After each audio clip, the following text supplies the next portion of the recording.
Assalamualaikum warahmatullahi wabarakatuh. Bismillahi walhamdulillah. Wassalatu wassalamu ala rasulillah wa man walah. Alhamdulillah hamdan yuwafi ni'amahu wa yukafi'u mazida. Allahumma aftah lana futuhal arifin. Ya Allah, bukakanlah bagi kami pintu-pintu ma'rifat, layaknya Engkau buka pintu-pintu ma'rifat bagi orang-orang yang arif billah, orang-orang yang mengenal Allah dengan dekat, mencintai Allah dengan dekat, dan mereka merasakan cintanya Allah dalam hidupnya. Amin ya rabbal alamin. Hadirin, saudara-saudari, keluarga, sahabat dimanapun berada, kembali dalam waktu yang cukup singkat ini berjumpa lagi dalam lanjutan kajian kita Ihya Ulumuddin di setiap hari Selasa, hari libur di Pondok Pesantren Mustofawiyah Purwobaru, pukul 20.05. Namun hari ini ada keterlambatan sekitar 25 sampai 30 menit karena tadi habis pulang dari perjalanan acara di Pondok Labu. Untuk itu kita mulai sedikit terlambat. Baiklah, kita lanjutkan.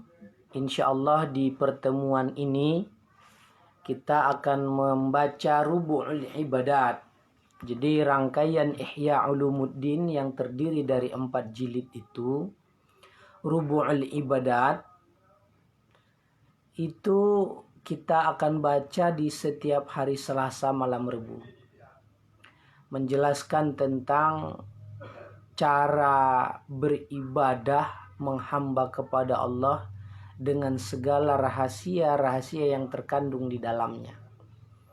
Jadi tidak hanya fisik kita yang melakukan sholat, tapi batin kita, hati kita juga ikut sholat dengan menikmati ibadah itu. Demikian baca Al-Quran, demikian juga puasa dan ibadah-ibadah lainnya. Sehingga terasa ringan dalam ibadah-ibadah itu, serasa bermakna dalam menjalani hari-hari di kehidupan ini, walau dalam keadaan sesulit apapun. Kenapa? Karena kita bersama dengan Allah. Wa kafa billahi waliya. Cukuplah Allah yang menjadi saksi, menjadi kekasih, menjadi penolong bagiku. Wa kafa billahi nasira. Cukuplah Allah yang menjadi penolong dari segala kesulitanku. Demikian gantungan hati kita. Kita lanjutkan, tema hari ini adalah melanjutkan sebelumnya, yaitu satu muara sumber ilmu. Di pertemuan sebelumnya kita sudah membahas bagaimana ilmu dalam perspektif Islam, kira-kira teori epistemologi ilmu. Jadi apa namanya itu? Kajian teori ilmu dalam perspektif Islam. Nah, kita sudah membaca ayat-ayat yang sangat banyak tentang ilmu pengetahuan.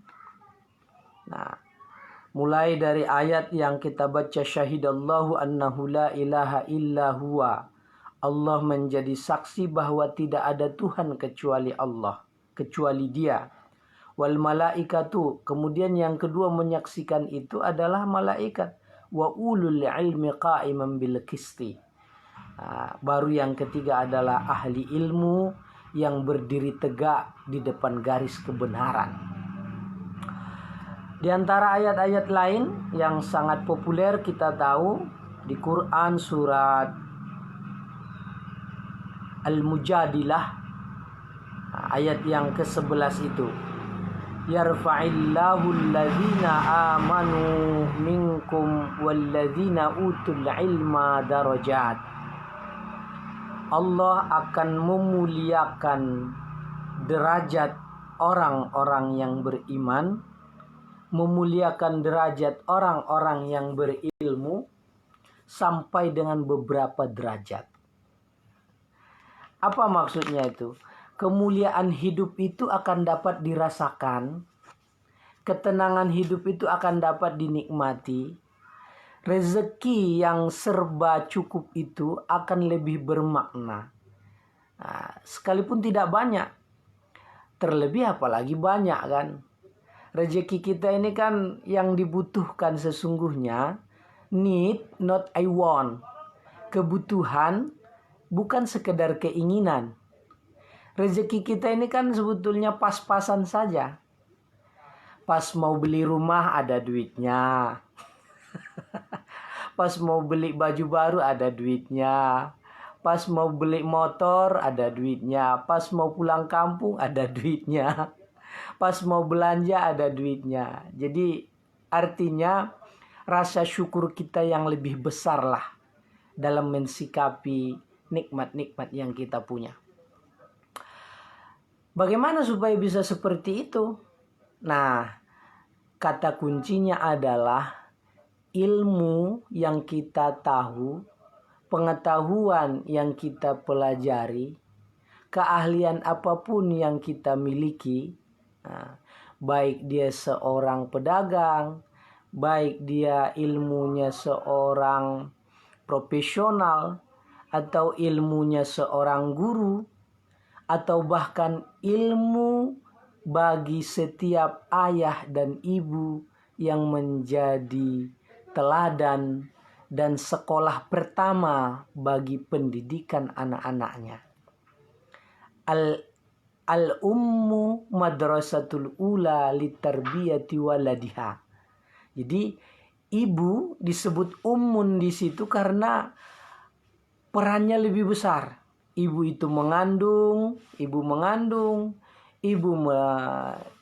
melahirkan, lalu ibu menyusui, membesarkan. Jadi ketika disebut ibu, ayah udah masuk di situ.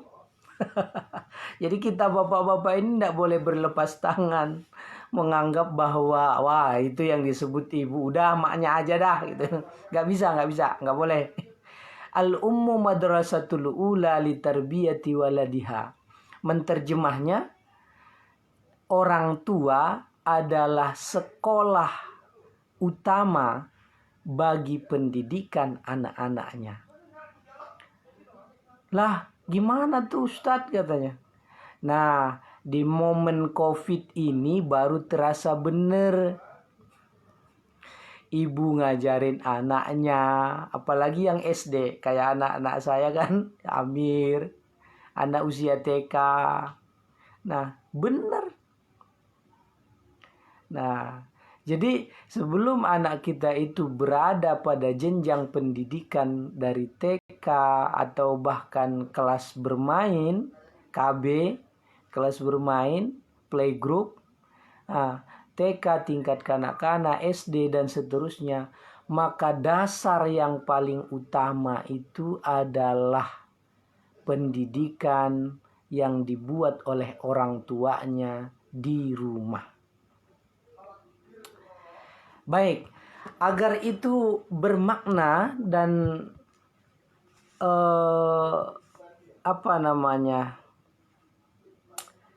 lebih besar manfaatnya, maka ilmu yang kita punya itu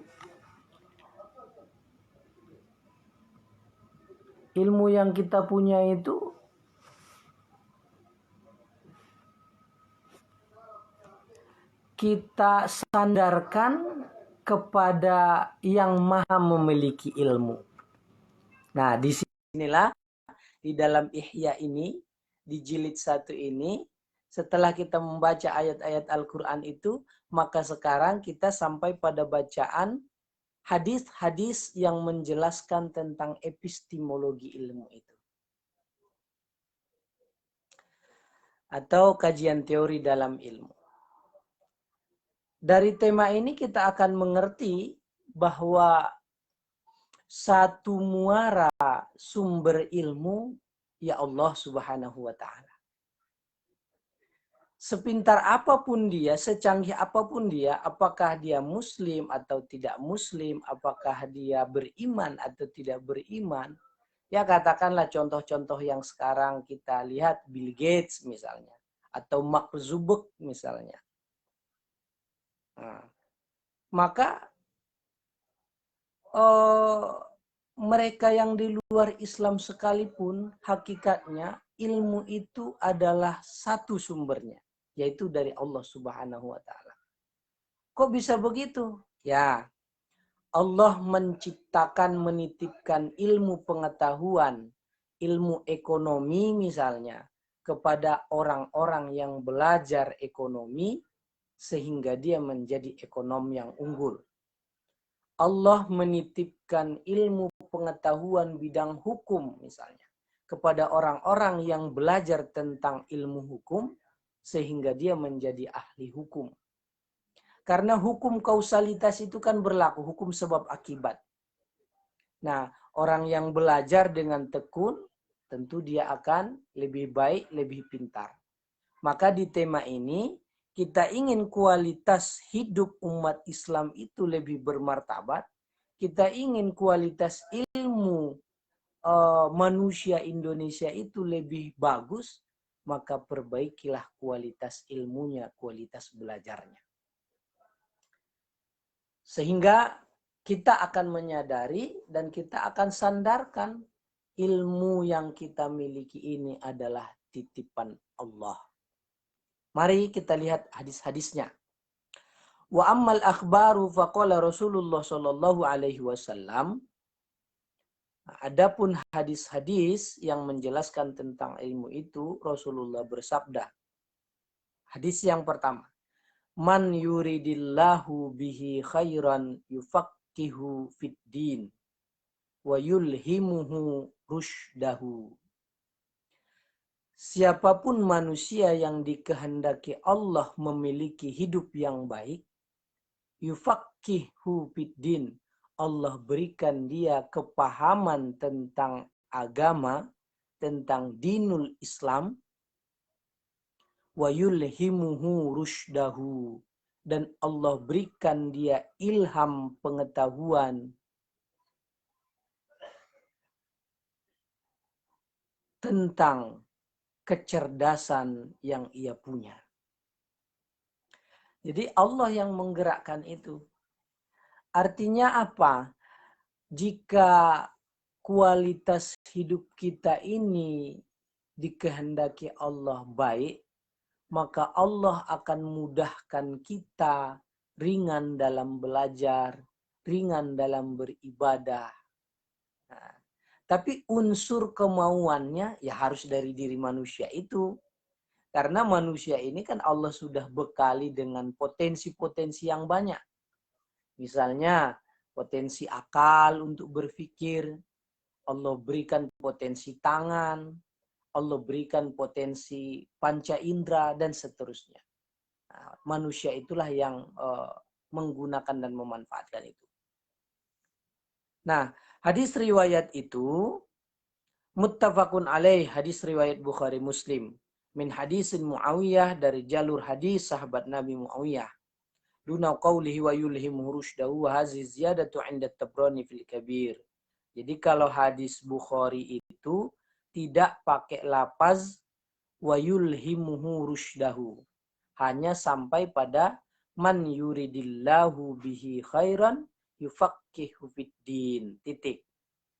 Lalu lafaz yang lengkap dengan wa yulhimuhu rushdahu itu adalah riwayat tambahan dari At-Tabrani dalam kitab Al-Kabir. Nah, jadi hadisnya sahih. Yang kedua, waqala sallallahu alaihi wasallam, Nabi mengingatkan kita, al-ulama'u warathatul anbiya. Ulama adalah pewaris para nabi. Ulama itu berasal dari kata alimun atau orang yang berilmu. Maka jamaknya ulama. Nah, maka bisa diterjemah ulama itu adalah ahli ilmu. Ahli ilmu bidang ekonomi, ulama. Ahli ilmu dalam bidang tata negara, itu ulama. Ahli ilmu bidang agama, ulama juga. Nah, di ayat lain kita akan mengingat ketika kita membaca Al-Quran dalam tadarus kita. Terlebih ini kan mau bulan Ramadan ini. Khataman Al-Quran itu sering. Itu terngiang-ngiang itu. Nah, apa? Innama yakhsyallaha min ibadihil ulama. Sesungguhnya yang benar-benar takut kepada Allah itu adalah hamba-hambanya ulama atau ahli ilmu. Jadi tidak ada dikotomi ya, tidak ada pembedaan ilmu dunia, ilmu akhirat, ilmu agama, ilmu umum, nggak ada sebetulnya dalam Islam itu. Ilmu itu satu, muaranya bersumber dari ilmu Allah. Nah, kata kuncinya sederhana. Andai kita dengan ilmu pengetahuan yang kita punya membuat kita dekat, membuat kita makin ringan untuk beribadah kepada Allah, baik ibadah-ibadah ritual seperti sholat, berzakat, puasa, tadarus Al-Quran, tahajud, duha, dan amal-amal sunnah lainnya. Nah, itu tandanya bahwa ilmu kita berkah. Ilmu kita itu bermanfaat. Nah, tapi andai kita ilmu yang kita miliki itu, misalnya ilmu ekonomi. Dengan ilmu ekonomi itu, kita justru tidak makin baik. Bisa ngotak-ngatik angka, bisa memprogram laporan keuangan, justru membuat dia maksiat. Nah, itu berarti tanda ilmunya tidak berkah. Ilmunya itu menjerumuskan dia. Nah, bukan seperti itu yang dimaksudkan dalam hadis Nabi ini ya. Yang dimaksudkan sebagai pewaris Nabi itu ahli ilmu atau ulama adalah ulama yang lurus, ahli ilmu yang lurus. Nah, ini ada Kak Khairiyah ini sedang mengikuti dan dari Batam ini kalau tidak salah ini. Nah, baik Kakak, kita lanjutkan ya. Dan ada juga banyak Kak Rohana, Saudara Ali Hanafiyah, dari Sontang Pasaman juga ada, dari Kampung Sawah ada. Dari Kampung Sawah atau Jakarta Selatan ini, tempat kediaman kita ini ada Bang Dedi. Ya insya Allah semua berkah. Nah, dari Pasaman tuh, ada jempolnya tuh. Kita lanjut hadis yang berikutnya. Hadis yang kedua itu, hadis al-ulama warasatul anbiya, itu diriwayatkan oleh Imam Abu Dawud, Imam At-Tirmizi, Imam Ibnu Majah, Imam Ibnu Hibban, fi sahihihi min hadis Abi Darda. Dari jalur hadis Abi Darda, sahabat Nabi. Jadi tuduhan oknum atau orang yang tidak bertanggung jawab tentang Ihya Ulumuddin itu 90% atau kebanyakan itu hadis-hadis dhaif, itu tuduhan yang tidak beralasan. Dan saya kira tidak perlu dihiraukan lah. Dan sekalipun ada hadis-hadis yang dhaif, itu sudah didukung oleh ayat Al-Quran dan didukung oleh hadis Nabi. Maka dalam metode ilmu hadis, hadis itu menjadi kuat. Nah, nanti di kesempatan lain kita akan membaca ilmu hadis ya. Ini santri Facebook kan makin keren aja nih teman-teman ini. Keluarga dan sahabat. Lanjut. Wa ma'lumun annahu la rutbata fawqan nubuwati wa la syarafa fawqa syarafil warisati litilkar rutbah. Nah, dari hadis al-ulama warasatul anbiya itu diketahui bahwa tidak ada derajat yang paling tinggi di atas para nabi dan tidak ada kemuliaan di atas kemuliaan pewaris-pewaris para nabi. Nah, ini Imam Al-Ghazali mengingatkan kita bahwa ulama pewaris nabi itu derajatnya sangat mulia, berada di bawah para nabi. Nah, ibarat kalau silsilah keturunan dari ayah ke anak. Nah, dari anak ke cucu. Nah, itu gambarannya. Saking dekatnya. Wa qala sallallahu alaihi wasallam, dan Nabi Muhammad sallallahu alaihi wasallam di hadis yang ketiga ini mengingatkan, yastaghfiru lil alimi ma fis samawati wal ardi.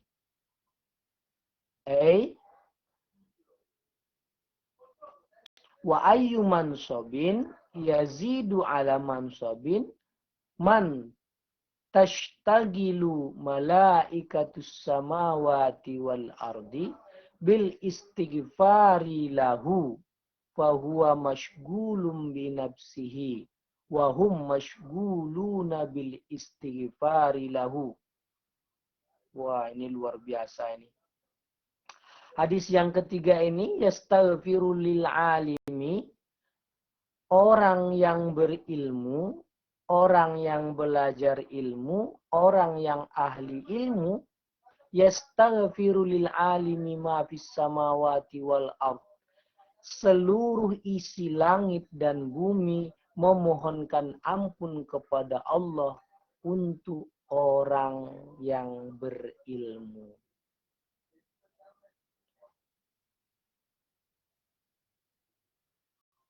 Hadis itu diriwayatkan oleh Abu Darda Al-Mutaqaddim. Hadis riwayat Abu Darda sebagaimana dijelaskan pada sebelumnya, kata Imam Al-Ghazali. Jadi di antara keutamaan ahli ilmu itu, jika benar-benar disadari dalam hati dan dipraktekkan dalam keseharian sesuai tema kita ini, bahwa satu muara ilmu, muara sumber ilmu adalah milik Allah, maka kita termasuk orang-orang yang dimintakan ampun oleh penghuni langit dan penghuni bumi. Maksudnya apa? Para malaikat yang ada di langit dan yang mereka bertugas di bumi, tashtagilu malaikatus samawati wal ardi bil istighfari lahu. Memohon ampun kepada Allah, mendoakan agar orang yang berilmu ini, orang yang belajar ilmu ini, ahli ilmu ini, ulama ini, diampuni oleh Allah. Ketika Allah sudah mengampuni kita, maka semua jalan itu akan berjalan dengan mulus. Dalam arti mulus itu tidak berarti tidak ada tantangan. Pasti ada tantangan. Namun tantangan-tantangan itu dijadikan sebagai anak tangga untuk mencapai keberhasilan atau kesuksesan dalam ridho Allah. Jadi bahasa sederhananya, makin kaya, makin taat. Makin berilmu, makin taat. Makin banyak warungnya, makin banyak warung agen sembakonya, dia makin taat. Bukan justru makin jauh dari Allah. Begitu ya. Makin banyak anaknya, makin rajin sholat. Nah, begitu seterusnya dan seterusnya. Bahwa masgulun binafsihi. Jadi ahli ilmu itu sibuk dengan dirinya, dengan ilmu pengetahuan, yang merasakan satu muara sumber ilmu itu milik Allah, dan akan kembali kepada Allah. Wahum mashguluna bil istighfari lahu. Disitulah para malaikat itu juga sibuk memohonkan ampun untuk ahli ilmu tersebut. Subhanallah ya, mudah-mudahan kita termasuk. Ustadz kan ini kita jamaah online, ngajinya ini ngaji Facebook katanya. Jamaahnya jamaah Facebooker katanya. Sama saja, karena peradaban zaman ini terus berkembang. Terus berkembang. Nah, seperti yang lalu itu kan sempat bergabung secara langsung dari Pasaman dan dari Riau. Nah, itu juga bertatap muka langsung, sama saja. Lebih-lebih teman-teman itu atau keluarga yang ada di situ ikut memegang bukunya atau kitabnya seperti ini. Nah, Ihya Ulumuddin. Atau cari yang terjemahnya nanti juga ada. Banyak. Terjemah Ihya Ulumuddin. Atau yang berbahasa Arab Melayu. Isinya bahasa Indonesia. Tulisan-tulisannya itu huruf Arab. Nah, ada namanya Siyarus Salikin. Itu biasa dibaca oleh Buya Dalan Lidang di Penyambungan itu. Buya Ibrahim Zannun. Luar biasa. Nah, dan banyak yang lain. Yang terjemah sekarang ini sumber belajar kita banyak. Nah, kemudian yang software juga banyak. Yang aplikasi, misalnya download kitab berbahasa Arab, Ihya Ulumuddin ada. Atau download yang berbahasa Indonesia terjemahnya ada. Nah, tinggal kemauannya ini nih dari kita nih. Mudah-mudahan kita bagian dari pewaris para nabi, orang-orang yang menyadari satu muara ilmu pengetahuan itu bersumber dari Allah.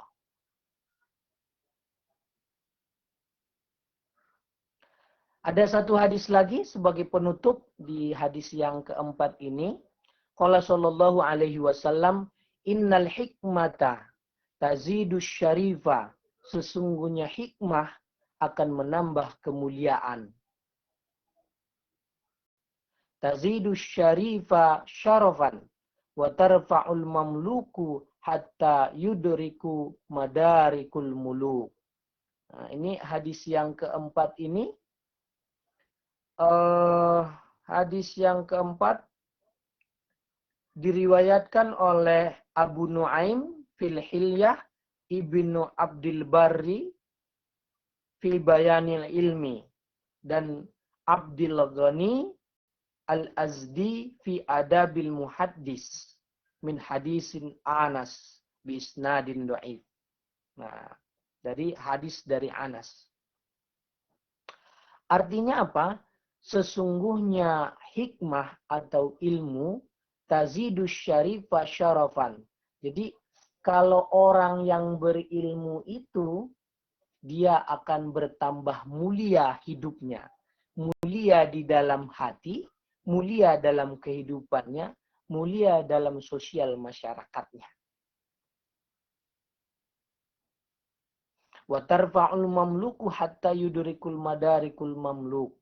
Wa qad nabbaha bihaza ala samratihi fid dunya wa ma'lumun annal akhiruhu khairun wa abaqa. Jadi bahasa kiasan yang dibuat di dalam hadis ini, tarfa'ul mamluku hatta yudrikul madarikul muluk, itu artinya apa? Seseorang yang berilmu, dia akan mulia, lalu dia akan mencapai kesuksesan dalam karirnya, sekalipun itu adalah karir dalam pemerintahan. Nah, bicara tarfa'ul mamluku, meninggikan derajat seorang raja, seorang pejabat publik. Nah, hatta yudrika madarikul yudrika madarikal muluki, sehingga dia mencapai jabatan yang dia inginkan. Ini senada dengan apa yang diingatkan oleh Imam Syafi'i. Man aradad dunya fa'alaihi bil ilmi, wa man aradal akhirah fa'alaihi bil ilmi. Ingin sukses dunia, ilmu syaratnya. Ingin sukses akhirat, ilmu syaratnya. Nah, ingin dunia akhirat sukses, ilmu juga syaratnya. Nah, Imam Al-Ghazali memberikan komentar, wa qad nabbaha bihaza. Penting ini diingatkan, ala samrotihi fid dunya. Buah ilmu itu sudah terasa di kehidupan dunia ini. Wa ma'lumun. Nah, itu dimaklumi, sudah diketahui. Annal akhirahu khairun wa abaka. Apalagi kelak di akhirat itu lebih baik balasannya dan lebih kekal manfaatnya. Dengan begitu kita dapat menarik kesimpulan, satu muara sumber ilmu minallah ilallah. Datang dari Allah dan akan kembali kepada Allah. Maka jika ilmu itu membuat kita dekat kepada Allah, itulah ilmu pewaris para nabi, baik ilmu ekonomi, ilmu sosial, ilmu politik, ilmu hukum, ilmu agama sekalipun, jika itu membuat kita semakin sombong, membuat kita semakin tinggi hati, membuat kita semakin takabur, membuat kita semakin ria, maka justru ilmu itu menjerumuskan kita jauh dari Allah. Wal-iyazu billah, mohon perlindungan kepada Allah.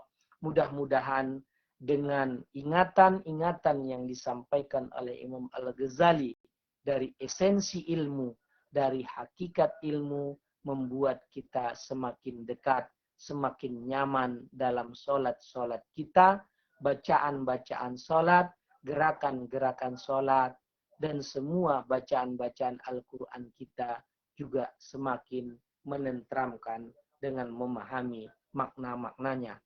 Ilmu amaliyah, ilmu diamalkan, nah, kemudian wa amal ilmiah, dan beramal didasarkan pada ilmu pengetahuan.